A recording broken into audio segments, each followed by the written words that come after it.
She suffers from such a rare disorder of being unable to just be a human. I think she's a malignant narcissist who is a truly terrible person. I know. Yeah. I know. Yeah. I just think she's crying for sympathy, playing the victim. Oh my gosh, I work so hard. And there's also no sympathy to be granted for this lifestyle that she's chosen to live. I appreciate what hard work looks like. I like working hard. Well, according to their tax documents, they work 1 hour a week.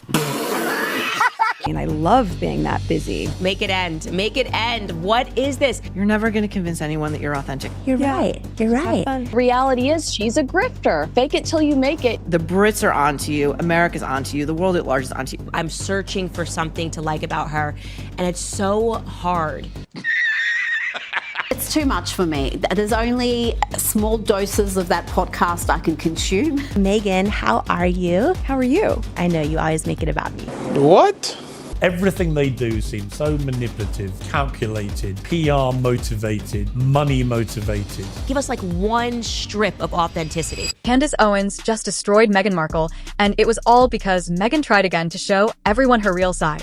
Who are you trying to be? But instead of people seeing someone honest and open, Candace and lots of other critics say it was just another big act, carefully planned to make people feel for her and, of course, get tons of attention. She really wants attention. And so this is really her biggest PR problem that she thinks she can hire consultants to solve or hire Netflix to solve, but it's not going to work. This all blew up after Meghan went on Jamie Kern-Lima's podcast. That interview was pushed as Meghan being totally herself. No makeup, no script, just the real Meghan, or so they said. But that idea quickly fell apart. People started saying her tears weren't real at all, and that she was just pretending to be open about her feelings. Also is pretending that she's crying. Like we zoomed in just to see. There isn't a tear in sight. Look at this. Where's the tear? Candace Owens was a main voice saying this, pretty much asking if Meghan can ever be truly honest, or if everything she does in public is just a planned performance. Unable to just be a human. I've never seen this sort of. I've never seen someone that struggles to just give us like one strip of authenticity. When Meghan sat down for that now infamous podcast chat, the big promise was no makeup, no script. We were supposed to finally see the real Meghan, the one supposedly hiding behind all the usual headlines and careful PR. But from the jump, Candace Owens and many others were calling foul. Candace made it plain. This wasn't some brave, honest moment. It was, in her eyes, just another calculated performance, carefully designed to look like the real deal. This is a joke, and I'm tired of some of these media outlets continuing to elevate this person. And it wasn't just Candace. It seemed like everyone had an opinion, and many agreed with her. They watched Meghan and saw something that felt staged, not sincere. Was this truly Meghan without all the polish? Or was that no makeup look carefully crafted too? She had the hair blown out. It was perfect. I do not believe that she was makeup free there. She didn't have eye makeup on, which is a different thing. For Candace, the issue goes deeper than just one podcast. She feels there's something fundamentally missing with Meghan, a real connection to being a normal person. She suffers from such a rare disorder of being unable to just be a human. Do you know what I mean? This feeling of inauthenticity isn't new. Many have felt this way about Meghan for a while now. As Maureen Callahan bluntly put it, You will never convince America. The Brits are onto you. America's onto you. The world at large is onto you. You're never going to convince anyone that you're authentic. the podcast was supposed to be a turning point, a moment of genuine connection. But for Candace and many others, it just reinforced the idea that what you see with Meghan Markle is rarely the full, honest picture. During that podcast, there were moments Meghan seemed to get emotional, especially when she supposedly read a letter she wrote to her kids. Her voice quivered, she wiped away a tear, and even made a comment about how it was nice not to have makeup on for moments like these. Oh, I don't know. I wasn't expecting that one. This is why it's so nice to not have makeup on. But for Candace Owens and many watching, these weren't touching displays of a mother's love. They screamed performance. The timing, the delivery, even the convenient no makeup mention, it all felt a bit too perfect, a bit too produced. The internet quickly lit up with accusations of crocodile tears and orchestrated vulnerability. People pointed out that this emotional outpouring seemed designed to paint Meghan as a sensitive, caring figure, perhaps to gain sympathy or boost her relatable mom image. It's like some commentators said, it's a go-to move. Well, how do you be a mother? Oh, I know, you go crying about how much you love your kids. This isn't the first time Meghan's emotions have been questioned. Critics argue there's a pattern of her playing the victim, even when surrounded by immense privilege. Meghan Kelly has been particularly vocal about this, suggesting it's a deliberate tactic. She simultaneously plays the victim. My castle's too small. Yeah. The queen is mean to me. They won't let me call myself Her Royal Highness anymore. And Kelly doesn't mince words words when it comes to her overall assessment of Meghan's public persona, often tying this victim narrative back to a deeper, more calculated strategy. She is a malignant narcissist who cannot get enough of herself. While Meghan might have hoped these tearful moments would show her real side for many, including Candace, they just added another layer to the argument that she's an actress who never quite leaves the stage. I mean, this is all a stage. You know, this is all just Meghan Markle's stage. We're expected to buy it. One of the biggest things Candace Owens constantly hammers home is Meghan's relentless, and in her view, totally failing quest to be relatable. It seems like every move is designed to make us feel like she's just one of us, but it often backfires spectacularly. For Candace, there's a simple reason why so many people don't connect with Meghan. If you don't like her, it's not your fault. It's because she's extremely unlikable, okay? She has the non-it factor. Candace often points to Meghan's almost unbelievable life story, the one Meghan herself seems to be selling, as a key part of the problem. It's this idea that she transformed almost overnight. She wants us to believe that she went from being a D-list actress to becoming Martha Stewart in 3 years. Like, this is totally authentic. That leap just doesn't ring true for many, and it fuels the idea that we're not seeing the real person. Candace even suggests that Meghan's past acting career didn't take off precisely because of this core issue of authenticity. I think I understand why it is she was a D-list actress, because she can't even act like herself. Maureen Callahan echoes this, arguing that this deep desire for relatability and love is something Meghan desperately craves, but just can't achieve.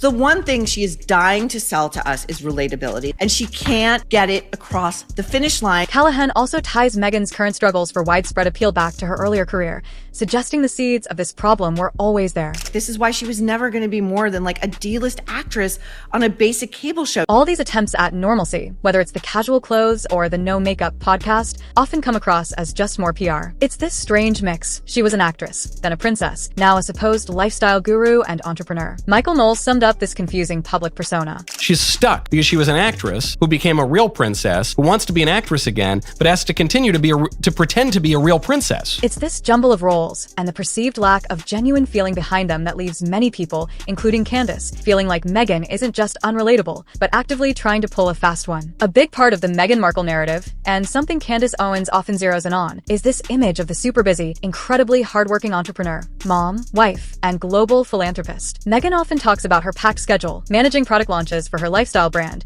writing newsletters, planning social media, editing her Netflix shows, all while being a devoted mother and friend. It's a picture of someone constantly on the go. Here she just talks about just what a incredible work ethic she has. Writing the newsletters and writing the social media captions. What's the photography that we want to do? What do I want to wear for those shoots? And being a mom and a wife and a friend. Work ethic must just be grueling. Writing social media captions, deciding what she's going to wear, being a mom. But for Candace and other critics, these claims of tireless effort often land with a thud. They argue that when you're living a life of extreme privilege, with access to resources most people can only dream of, complaining about being busy writing Instagram captions just doesn't sound like genuine hardship. One of the most privileged people on the planet, she still won't talk about how hardworking she is, which includes coming up with Instagram captions. This perceived disconnect between her words and her reality is a recurring theme. We never hear other real leaders talking about how hard they work. You just see it in their actions. But for Meghan Markle, you know, of course, she's the exception. Perhaps nothing highlights this more than her infamous comment about being in the trenches during her time as a working royal. For many, this was a baffling statement coming from someone living in literal palaces. But she said she was in the trenches when she was in the British royal family. Girl, you lived in a castle. Like, you got a princess title. Adding another layer to the skepticism, reports have surfaced based on alleged tax documents from their Archewell Foundation, suggesting that Meghan and Harry perhaps only dedicated about an hour a week to it in certain periods. Well, according to their tax documents, they work 1 hour a week.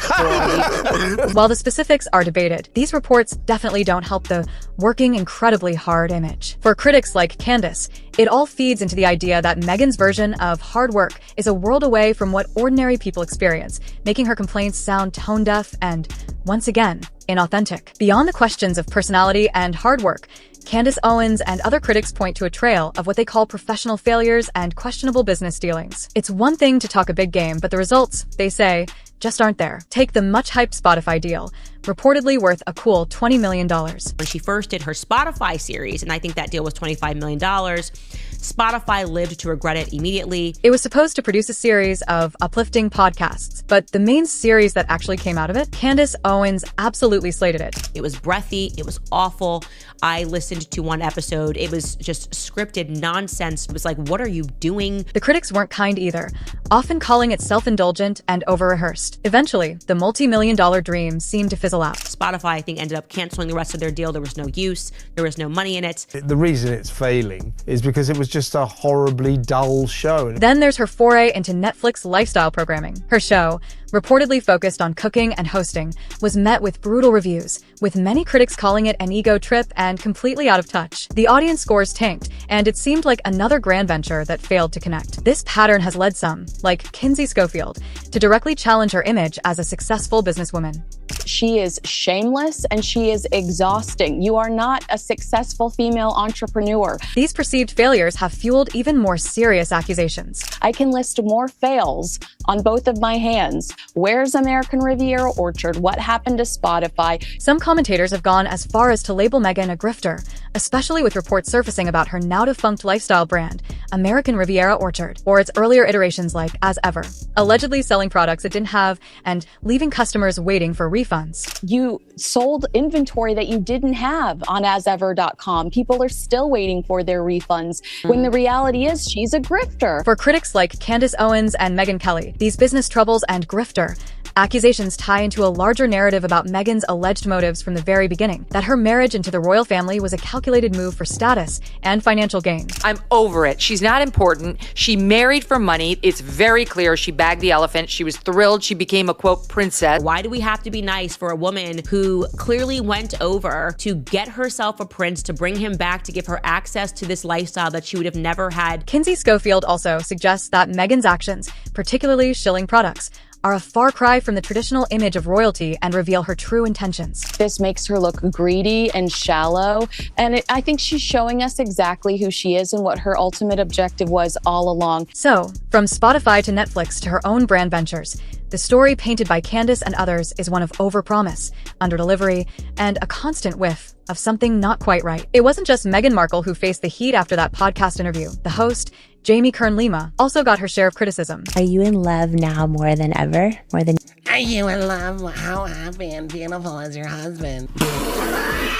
Many listeners and commentators, whose views often align with the kind of scrutiny Candace Owens brings, felt that Lima's approach didn't exactly help the authenticity claims. In fact, some said it did the opposite. The main complaint was Lima's almost relentless, over-the-top enthusiasm. Her praise for Meghan was described by some as gushing and cheerleader-like, coming across less like a genuine interviewer and more like a pre-programmed hype woman. Every word from Meghan seemed to be met with wide-eyed amazement or effusive compliments from Lima, which many found grating and, frankly, a bit suspicious. This dynamic, according to critics, killed any chance of a real, probing conversation. Instead of challenging Meghan, or even just fostering a balanced discussion, the interview felt more like an echo chamber. It was as if Lima was there purely to affirm Meghan's narrative, to nod along and agree with everything, which only reinforced the perception for many that the whole thing was a carefully managed PR stunt. People online pointed out how Lima's reactions often mirrored Meghan's emotional cues almost too perfectly, making the entire exchange feel staged and, for some, painfully awkward. This kind of setup, critics argue, is exactly what you do when you're trying to control the story, not when you're aiming for genuine, unscripted realness. So, when you boil it all down, Candace Owens' take on Meghan Markle is pretty straightforward. She believes Meghan has this deep, almost fundamental problem with just being real. Every attempt to show vulnerability, every tear, every claim of authenticity just comes across as another performance, another carefully crafted scene in the ongoing Meghan Markle show. And it's not just Candace.